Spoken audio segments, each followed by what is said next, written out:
जय बोलो देवादिदेव 1008 श्री भगवान महावीर स्वामी की जय जय जय। अहिंसा परमो धर्म की जय जय जय। परम पूज आचार्य गुरुवर श्री विद्यासागर जी महाराज की जय जय जय। बोले परम पूज्य गुणायतन प्रणेता मुनिवर शिक्षक प्रमाण सागर जी महाराज की जय जय जय। राह देखना, राह पकड़ना, राह पर चलना और मंजिल पाना, ये उत्तरोत्तर हमारे प्रगति के सोपान हैं। धर्म के क्षेत्र में मनुष्य जब तक तदनुरूप आचरण नहीं करता तब तक उसका जीवनोत्थान नहीं होता। आचार्य कुंद कुंद कहते हैं, तुम्हारे सम्यक दर्शन, तुम्हारे सम्यक ज्ञान की विशुद्धि तुम्हारे चरित्र से होती है। जब तक तुम्हारे हृदय में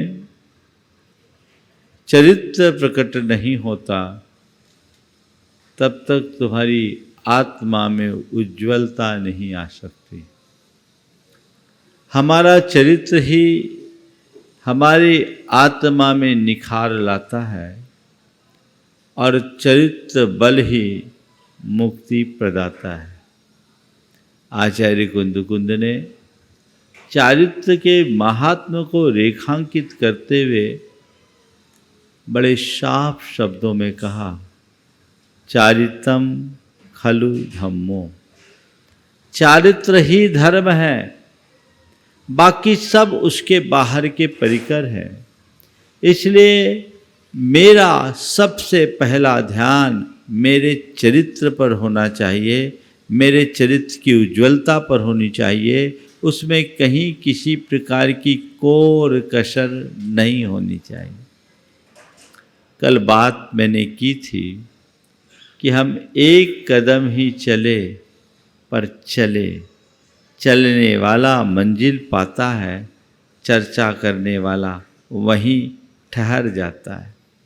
आचार्य कुंद कुंद ने इसी बात को रेखांकित करते हुए कहा कि दो प्रकार का चरित्र है, एक सम्यक्ता चरण चरित्र और दूसरा संयमाचरण चरित्र। तुम अपने आचरण में कहीं न कहीं वृद्धि करो और प्रथम चरण पे तुम सम्यक्ता चरण चरित्री तो बनो। तुम्हारे आचरण में सम्यक्त की विशुद्धि दिखनी चाहिए और जब तक वह नहीं देखते तब तक अपने जीवन का भला नहीं कर सकते। आज 5 गाथाएं जो इस संदर्भ में आचार्य कुंद कुंद ने हम सबके लिए दी है, उससे बात करके सम्यक्ता चरण चरित्र की थोड़ी सी चर्चा आप सबसे करना चाहूँगा। जम जानै तम नानम, जम पिच्छै तम च दंशनम भनियम, नानस्य पिच्छयस्य समवन्ना हो दिचारितम। ए तिन्नि विभावा हवन्ति जीवस्य अक्षया मेया, तिन्नं पिशोह नत्ते जिन भनियम दुविचारितम।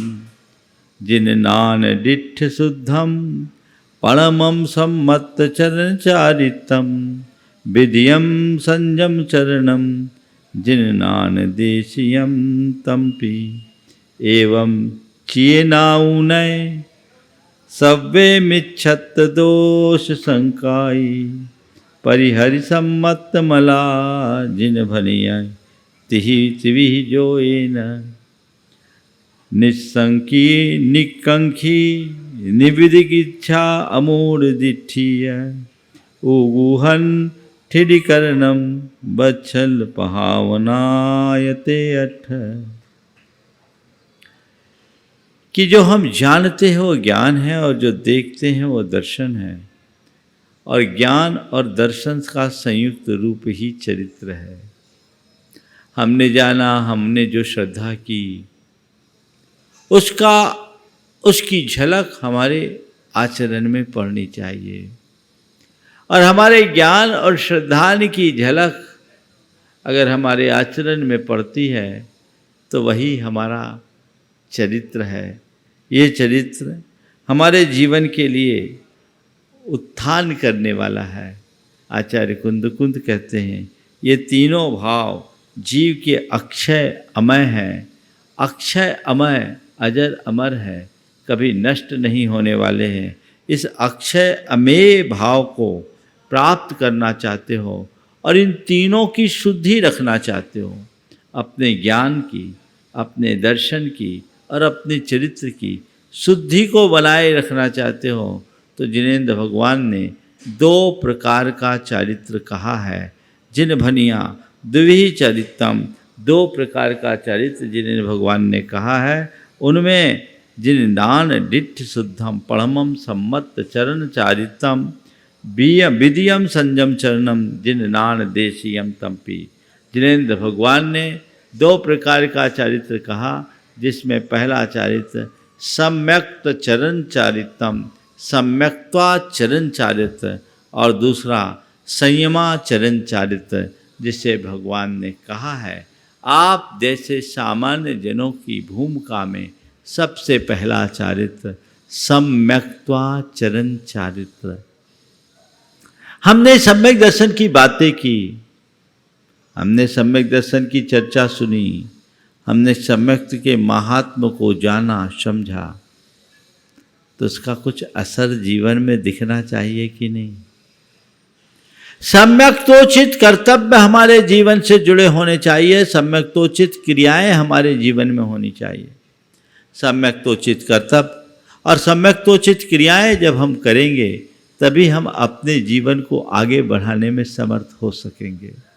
तो पहले चरण में हम देखें कि मेरे अंदर सम्यक दर्शन है या नहीं, और सम्यक दर्शन है तो उस दिशा में क्या कर रहे हैं। कल मैंने कहा था सही रास्ता देखने के बाद अगर उस दिशा में हम चल पड़े तो इससे अच्छी बात नहीं है। कदाचित आगे न भी बढ़ पाएँ तो कम से कम इतना सुनिश्चित हो जाए कि अब विपरीत दिशा में हम कभी नहीं जाएंगे। हमें जब तक ज्ञान नहीं था, हमें जब तक पहचान नहीं थी, हम सही गलत को जानते नहीं थे, हम गलत रास्ते पर चलते रहे, भटक गए। अब मुझे मार्ग मिल गया, अब मुझे ज्ञान मिल गया, अब मुझे भटकना नहीं है। 4 बातें आज की है। भटकाओ, अटकाओ, ठहराओ, पड़ाओ। भटकाओ, अटकाओ, ठहराओ, पड़ाओ। भटकना, अटकना, ठहरना और पड़ाव पर पहुंचना, मंजिल पर पहुंचना। अभी तक मेरा जीवन भटकाव से भरा था। हमारा भटकाव ही हमारे दुखों का कारण है, क्योंकि हमने अपने आप को जाना नहीं। मुझे पता ही नहीं कि मैं कौन हूं, मेरा स्वरूप क्या है, मैं आत्मा हूं, इसका मुझे भान ही नहीं था। मैं जड़ संयोगों में आत्म बुद्धि रखकर उनके ही संरक्षण संवर्धन में ही अपने आप को लगाए रखा। उनकी उत्पत्ति में अपनी उत्पत्ति, उनके विनाश में अपने आप का विनाश मानकर कभी अपने आप को सुखी तो कभी दुखी, कभी राजा तो कभी रंक, कभी पंडित तो कभी मूर्ख, कभी विद्वान तो कभी अनपढ़, अपने आप कभी रूपवान तो कभी कुरूपवान, कभी अमीर तो कभी गरीब, अपने अंदर इस तरह की मान्यताएं पुष्ट करता रहा और अपने आप को तदनुरूप मानकर भव भव में दुखी बना रहा। 4 गति और 84 लाख योनियों में हमारी जो भटकन है वो बहुत पुरानी है। भटकता कौन है? बोलो, किसको भटका हुआ मानते हैं?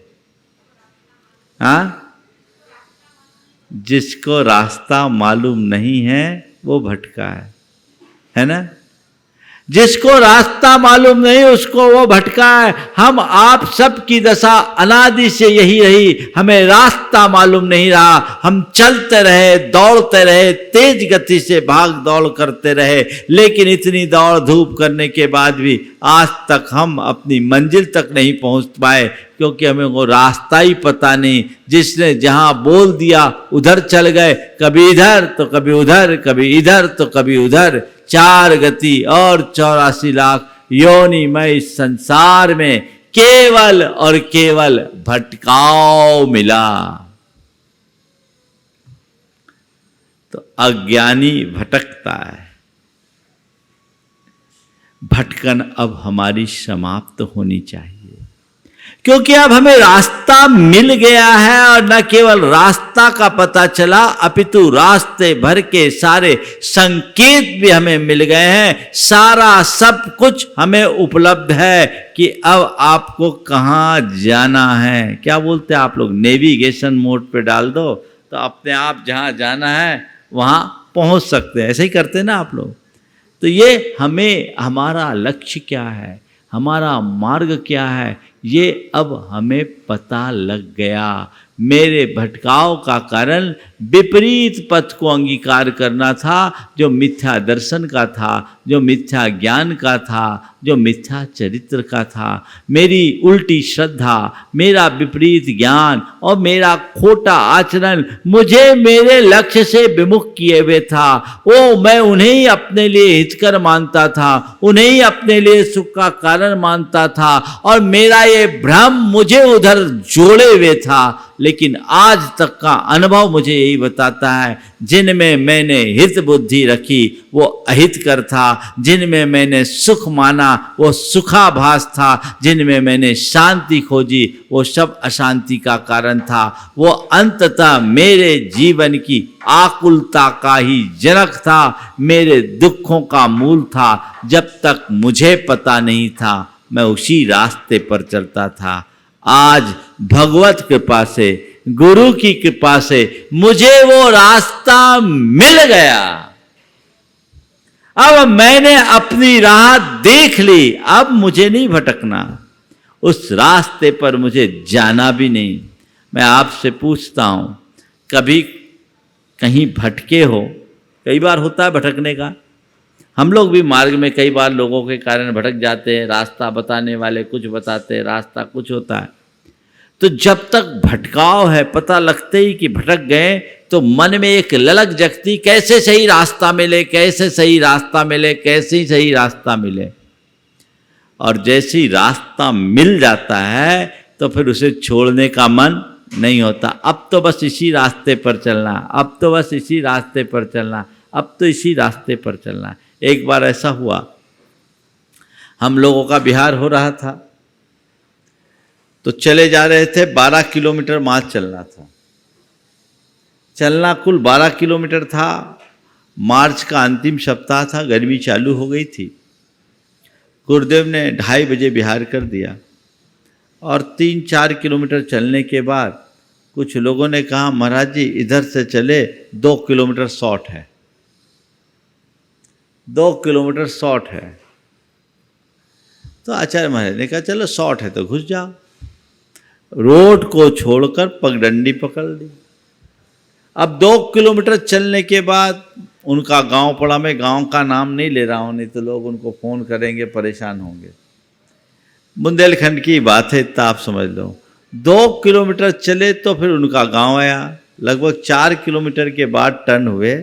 उसके बाद हमें, हमारे रास्ते से चलना कुल 8 किलोमीटर था, लेकिन उनके बाद जब उनने बोला 2 किलोमीटर शॉर्ट है, तो उनका आशय ये था कि हमारा गांव 2 ही किलोमीटर दूर है, शॉर्ट है। अब आचार्य महाराज ने सोचा 2 किलोमीटर इधर से शॉर्ट पड़ता है, इधर घूम जाओ। 2 किलोमीटर चले तो उनका गांव आया, और उसके बाद फिर 3 किलोमीटर चले तो एक दूसरा गांव आया। 2, 3, 5 किलोमीटर चल लिए, यानी हम अपने गंतव्य से कुल 9 किलोमीटर चल लिए। हमारे हिसाब से पूरा चलने पर 3 किलोमीटर शेष बचता है। उसके बाद पता लगा तो जिस गांव में जाना है वो 7 किलोमीटर और था। समझ गए? 7 किलोमीटर और था। अब वो चले, सब भटक गए इधर उधर, कोई पता ही नहीं कौन सा गांव, कहाँ जाना, कैसे जाना, रास्ते का आता ही पता नहीं। फिर एक ने बताया ये रास्ता है। उस दिन ऐसा हुआ पूरा संघ कई जगह रुका, हम लोग सबसे पीछे थे। हम लोग एक गांव में रुके, यादवों की बस्ती थी, और उनने अपने खलिहान में हम लोगों के लिए तख्त बिछा दिया। हम लोग 4-6 साधु वहाँ रहे। आचार्य महाराज हम लोगों से 1 किलोमीटर और आगे थे। शाम हो गया, शाम हो जाने के कारण वो एक मुरम के मैदान में जाके बैठ गए। जलन पाँव में तपन के कारण लोगों ने घी लगा दिया, रात भर चींटियों ने उपसर्ग किया।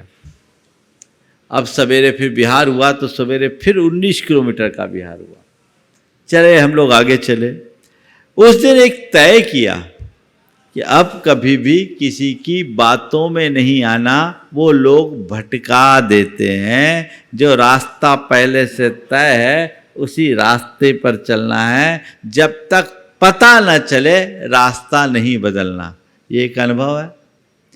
तो जब मनुष्य भटक जाता है, उसे अपने भटकाव का एहसास होता है, तो फिर दोबारा उस रास्ते को नहीं चुनता। मैं आप सबसे पूछता हूँ, रोज आप प्रवचन सुनते हो, आपको इस बात का एहसास है कि मैं खूब भटक चुका है एहसास? तो ये तय कर लो कि अब उस रास्ते पर मैं नहीं जाऊंगा, सपने में भी नहीं जाऊंगा। अभी तक भटकते आए और अभी भी वहीं मटक रहे हैं। क्यों? उस तरफ क्यों? एक कहावत है, जिस गांव में जाना नहीं उसका रास्ता क्यों पूछो। जिस गांव में जाना नहीं उसका रास्ता क्यों पूछें। हम दुख भरे रास्ते पर आज तक चलते आए, संसार में भटकते रहे, और इतनी भटकन के बावजूद पुनः हम उसी रास्ते पर चलते हैं, तो ये हमारी समझदारी का तो परिचय नहीं है। तय करो कि अब मुझे उस अधर्म के रास्ते पर, अब मुझे उस पाप के रास्ते पर, अब मुझे उस मोह के रास्ते पर, अब मुझे उस मिथ्यात्व के रास्ते पर चलना नहीं है, अब नहीं भटकना है। तो एक शुरुआत। भटकाव खतरनाक है, लेकिन भटकने के बाद एक होता अटकना। भटक गए, अब थक गए, तो जहां है वहीं बैठ गए, जहां है वहीं बैठ गए। ये तो तय कर लिया कि अब इस रास्ते पर नहीं जाएंगे, लेकिन अब भैया अभी बस की नहीं, अब तो हम यहीं रहेंगे। फिर जब समय आएगा, अनुकूलता बनेगी, तो आगे बढ़ेंगे। ऐसे लोग भी इस दुनिया में हैं। ज़्यादातर ऐसे या तो भटके हैं या अटके हैं। आप अपना हिसाब लगा लो, मेरा स्थान कहाँ है, भटके हुए लोगों में या अटके हुए लोगों में? हाँ, किस में है? अटक गए हैं। भटके तो नहीं हो, क्योंकि तुम लोगों को अपने राह का, अपनी मंजिल का, तुम्हें अपना रास्ता दिख गया है। जिसे रास्ता दिख जाए वो मनुष्य भटका हुआ नहीं कहला सकता। तो रास्ता देख लिए हो, पर क्या कर रहे हो? चल नहीं रहे हो, बैठे हो। क्या कर रहे हो? बैठे हो। जो बैठा है वो अटका है, और जो चल रहा है वो राही है। चलोगे तो राही बनोगे, बैठे हो तब तक अटके रहोगे। चलो, अटके हो, भटके नहीं हो, अच्छी बात है, पर सवाल इस बात का है, कब तक अटके रहोगे? ये तो बीच में अटकना ही है। आगे बढ़ो, अवसर मत खो। कल क्या हो जाए कोई पता नहीं। कोई व्यक्ति बियावान जंगल में भटक जाए, कहीं कोई रास्ता न दिखे, और फिर किसी ने रास्ता बता दिया कि भैया ये रास्ता है, निकल जाओ। बड़ा भयानक रास्ता है, रास्ते में घनघोर जंगल तो है ही, जानवरों का आतंक भी है, तो बेहतर है समय पर निकल जाओ। अगर अभी तुम चाहोगे तो तय समय तक पहुंच जाओगे, सुरक्षित पहुंच जाओगे। एक आदमी देखता, भैया धन्यवाद आपने रास्ता बता दिया, मैं तो चला, और उसने दौड़ लगा दी। दूसरे ने भी कहा भैया हालत तो थक कर चूर है, पर यहाँ खैरियत नहीं, चलो धीमे धीमे ही चले, हम चले। और तीसरा कहता भाई साहब बहुत बहुत धन्यवाद, आपने मुझे रास्ता तो बता दिया, पर अभी मेरे बस की नहीं है, मैं तो यहीं बैठता हूँ, थोड़ा आराम करता हूँ, जब बस की होगी तब चलूँगा। तो क्या होगा, वहीं बैठा है, रात हो गई और किसी जंगली जानवर का ग्रास बन गए, क्या हुआ। तुम लोगों की दशा इस तीसरे व्यक्ति की तरह है। जीवन के मर्म को जान लिए, अपने धर्म को जान लिए, मार्ग को जान लिए, फिर कहते हो हाँ ठीक है अभी बस की नहीं है, जब सब अनुकूलता होगी तो धर्म पथ पर आगे चलेंगे, तब हम चरित्र को अंगीकार करेंगे, तब हम व्रत संयम के रास्ते पर चलेंगे। कब, जब हमारी बस की होगी तब। पता नहीं बस की कब होगी, वो समय कब आएगा, पर मौत तो आ ही जाती है। इसी बीच मौत आ गई तो क्या करोगे। थोड़े पल के लिए विचार करो, तुमने अपने जीवन के लिए अनेक प्रकार की योजनाएं बनाई होगी, तुमने अपने कल्याण के विषय में भी बहुत कुछ सोच रखा होगा, और ये सोचा होगा कि मैं अपने जीवन का अंत ऐसे करना चाहूँगा, अपने जीवन के उत्तरार्ध को इस तरीके से जीना चाहूँगा, अपने चरित्र के क्षेत्र में ऐसे आगे बढ़ूँगा। और मान लो ये जो चीज़ें तुमने सोच रखी है अपने मन में, तुम्हारी मौत अभी आ जाए तो मन की बात मन में रहेगी कि नहीं, बोलो।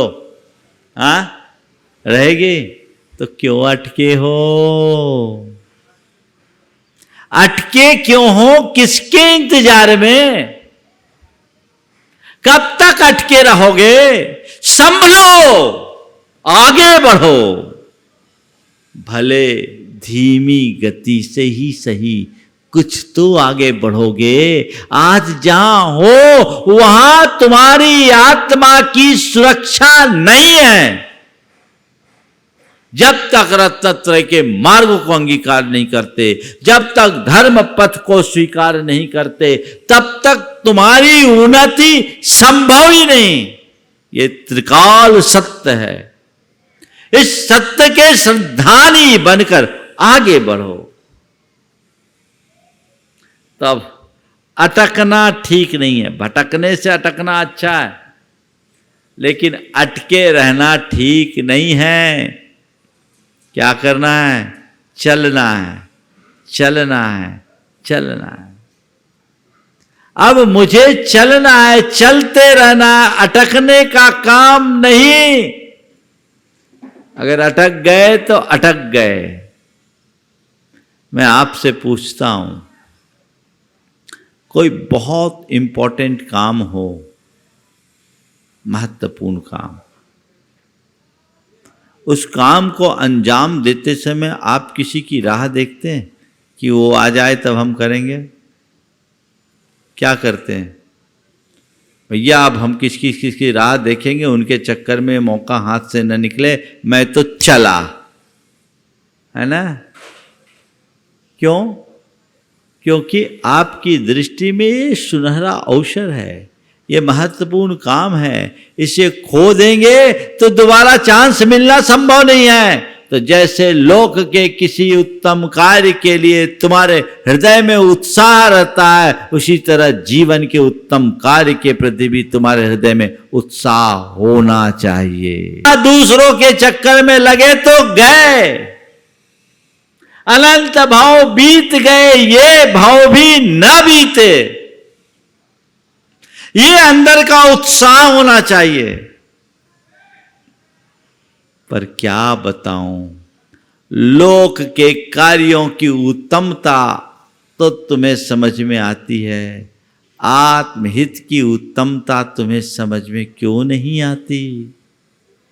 अब ये कर ले फिर करेंगे, ये कर ले फिर कर लेंगे, फिर ये कर ले ये करेंगे। इसी का नाम मोह है जो तुम्हें रोकता है और तुम्हारा राग भाव मोह भटकाता है, राग अटकाता है।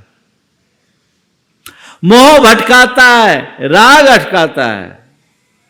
तो हमें ना भटकना है ना अटकना है। मोह का भी शमन करो, राग का भी शमन करो और अपने जीवन को आगे बढ़ाने की कोशिश करो।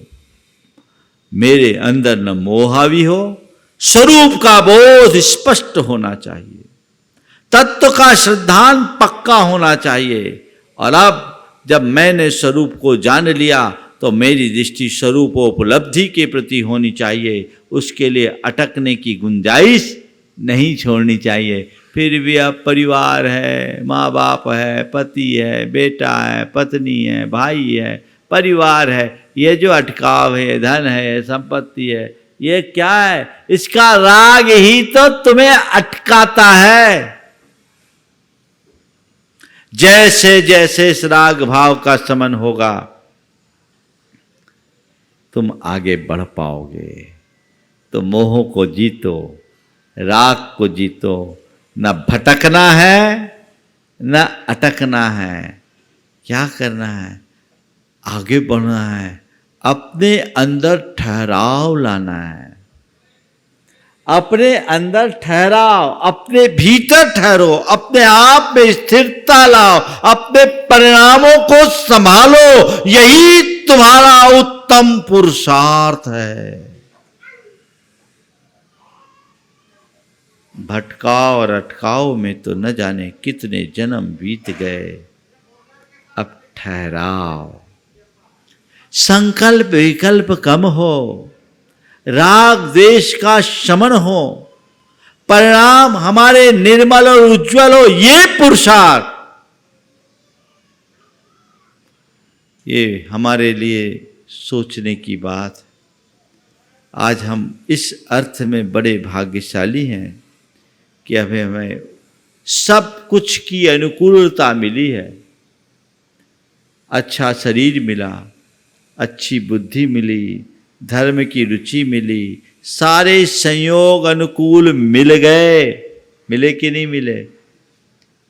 संसार में बहुत तेरे लोगों को तो यही समझ में नहीं है कि हम क्यों जी रहे हैं, हमारे जीने का मकसद क्या है। उन्हें न सम्यक दर्शन से मतलब, न मिथ्या दर्शन से मतलब, न उन्हें कोई सम्यक की चिंता, न मिथ्यात्व की परवाह।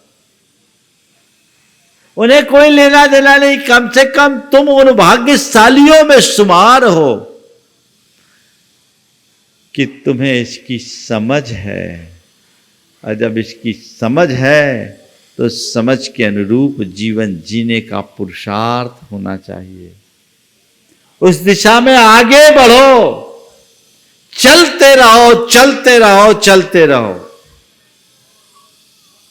तो ये मार्ग खुलेगा और हम जीवन को एक नई ऊंचाई देने में समर्थ हो पाएंगे।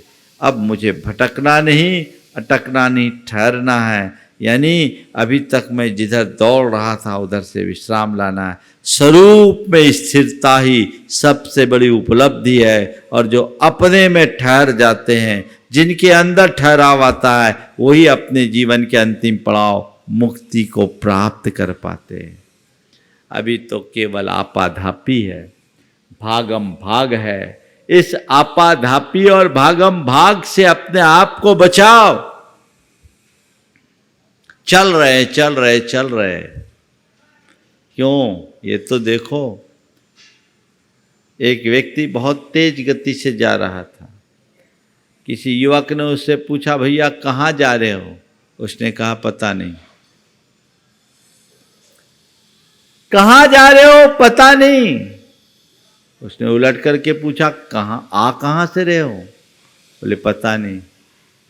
कहाँ से आ रहे हो? पता नहीं। सामने वाला हैरान रह गया, कहाँ जा रहे हो? पता नहीं। कहाँ से आ रहे हो? पता नहीं। क्यों जा रहे हो? पता नहीं। क्यों जा रहे हो? पता नहीं। अब तो सामने वाला अत्यंत आश्चर्यचकित हो गया। उसने कहा, भैया मेरे, कहाँ जा रहे हो? पता नहीं। कहाँ से आ रहे हो? पता नहीं। क्यों जा रहे हो? पता नहीं। तो ये तो बता भाई कि तू है कौन? जानते उसने क्या जवाब दिया? उसने कहा, पता नहीं। उसने कहा पता नहीं। अब बताओ ऐसे इंसान को क्या कहेंगे जिसे अपने आने का, जाने का और होने का पता ना हो? उसे पागल के अलावा और क्या कहेंगे? बोलो, क्या कहेंगे? थोड़ा जोर से तो बोलो। पागल कहेंगे। थोड़ा अपने अंदर झांक के देखना, कहीं वो पागल किसी रूप में तुम्हारे भीतर तो नहीं बैठा? अगर वो पागल तुम्हारे भीतर है तो आज ही तुम्हें अपने आप को बदलना होगा। मनुष्य के जीवन की एक बहुत बड़ी विडंबना है, वो बातें तो समझदारों की करता है और व्यवहार में पागलपन दिखाता है। बातें समझदारों की और व्यवहार पागलों का, ये कहां की समझदारी? समझो, संभलो, अपने आप को बदल लो, बदलने का संकल्प जगा लो, ताकि हम अपने जीवन में कुछ बेहतर घटित कर सके। तो अटकाव, भटकाव, अटकाव, ठहराव, ठहराव लाओ। बहुत भाग दौड़ कर चुके, ये तो मृग तृष्णा है जिसका कोई अंत नहीं। अब थमना है, संभलना है, अब और अधिक नहीं भटकना है। बहुत भटक चुका, तब तुम्हारे जीवन का मूलभूत पड़ाव तुम्हें प्राप्त होगा। ये हमारा लक्ष्य बन जाए, ऐसा हमारा मकसद हो जाए तो जीवन धन्य हो। तो आचार्य कुंद कहते हैं, आगे बढ़ो, अटके हो कोई बात नहीं, भटकना नहीं है, और जहां हो वहां भी तुम ठहरो, कम से कम सम्यक की भूमिका में ठहरो।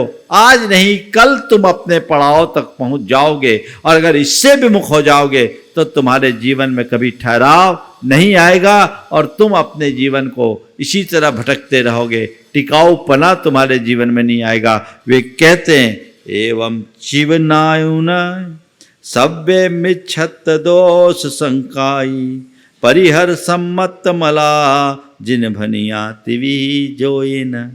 इन सब बातों को जानकर क्या करो? सारे मिथ्यात्व के दोष और शंकादिक दोषों को छोड़ो, और सम्यक दर्शन के जो मल है उन्हें भी छोड़ो, क्योंकि भगवान ने ऐसा कहा है। और कैसे छोड़ो? तिवी जोइन, मन, वचन और काया से छोड़ो। सम्यक को प्राप्त करो, मिथ्यात्व को छोड़ो, शंकादिक दोषों को छोड़ो, परिहर सम्मत मला जिन भनिया तिवी जोएन।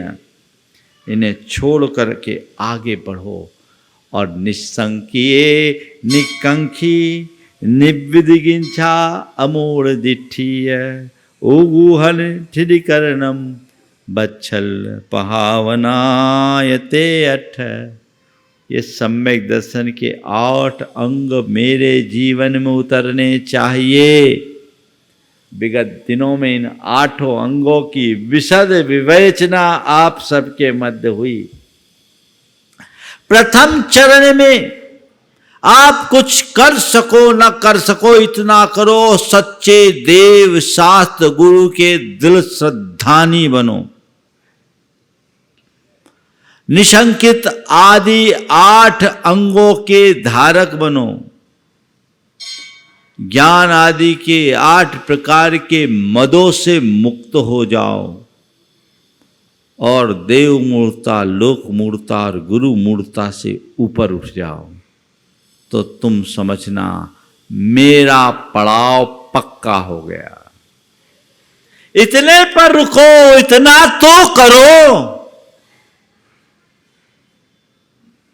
कभी लगता है कि सम्यक दर्शन जैसा गुण मेरे जीवन का कल्याणकारी गुण है, और मेरे जीवन में रत्नों से भी ज्यादा कीमती है, ये मेरे जीवन का तारक और उद्धारक है, मुझे इसे संभाल कर रखना है। कभी लगता है? महाराज लगता तो है। कब? जब तक आपके प्रवचन में बैठे रहते हैं तब। उसके बाद बाहर की हवा लगते ही सब हवा हो जाती है, वही राम कहानी शुरू हो जाती है। ये बदलाव होना चाहिए। इन अंगों को अपने भीतर घटित करो और मदों से अपने आप को बचाओ। अपने हृदय में अभिमान का वह रूप प्रकट न होने दो जो तुम्हें तुम्हारे अलावा दुनिया के हर किसी व्यक्ति को तुच्छ मानने के लिए प्रेरित करे। अहंकार क्या है? मद क्या है? अभिमान में इस तरह मदहोश हो जाना कि खुद को उच्च और बाकी सबको तुच्छ मानने लगे। मेरे ज्ञान के आगे उसका कोई लगता क्या? इस दुनिया में अगर सबसे बड़ा ज्ञानी हूं तो मैं हूं, मेरे जैसा प्रवचनकार है कहां? अरे बाबा, तू प्रवचनकार हो कब से गया ये तो बता।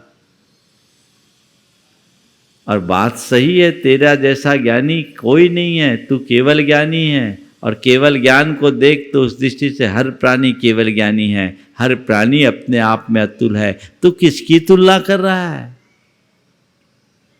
बचा अपने आप को, अपने ज्ञान का, अपनी प्रतिष्ठा का, अपने धन का, अपने वैभव का, अपने रूप का, अपने तप का, अपने कुल का, अपनी जाति का। ये जो गुरूर है ये हमारे सम्यक्त को चकचूर कर देता है, नष्ट करता है। ये हावी नहीं होना चाहिए। ज्ञान की पिपासा अच्छी बात है, तप आराधना अच्छी बात है, और किसी के योग से उसे पूजा प्रतिष्ठा मिलती है तो कोई बुराई नहीं। कोई अपने प्रयत्नों से धन का लाभ लेता है तो भी कोई बुराई नहीं।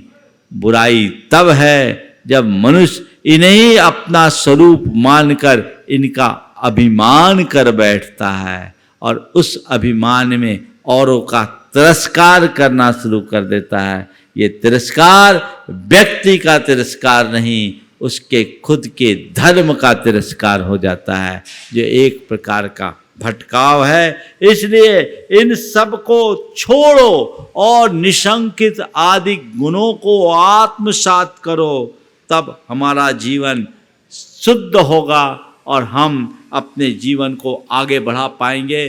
कंक्लूड करते हुए आचार्य कुंद कहते हैं, तंचेव गुण विशुद्धम जिन सम्मतम सुमुक्ठानाय जम चरैनान जुतम परमम सम्मत चरण चारितम। इन सब प्रकार के गुणों से विशुद्ध जो है वह जिन सम्यक्त है, जो मोक्ष का आधार है, मोक्ष का स्थान है। ऐसे सम्यक्त रूप क्रियाओं को जो ज्ञान से युक्त होकर आचरता है उसका पहला सम्यक्त्वाचरण चरित्र होता है। यह भी तुम्हारे जीवन में कोई व्रत संकल्प नहीं है, अभी तुम संयम के क्षेत्र में आगे बढ़े न बढ़ पाओ, लेकिन सदाचार के क्षेत्र में तो आगे बढ़ो। अपने आप को मोड़ो, अपनी लालसा को नियंत्रित करो, अपनी दृष्टि को परिवर्तित कर लो, तो जीवन धन्य होगा। समझ गए? तो प्रथम चरण में सम्यक्त्वाचरण को आत्मसात करे। संयमाचरण की चर्चा आप सबसे कल से की जाएगी। तो आज इन 4 शब्दों को ध्यान रखें: भटकाव, अटकाव, ठहराव और पड़ाव। बस इन्हें ध्यान रख करके आप इसे आत्मसात करेंगे। समय आप सबका हो गया, यहीं पर विराम। बोलिए परम पूज्य आचार्य गुरुवर श्री विद्यासागर जी महाराज।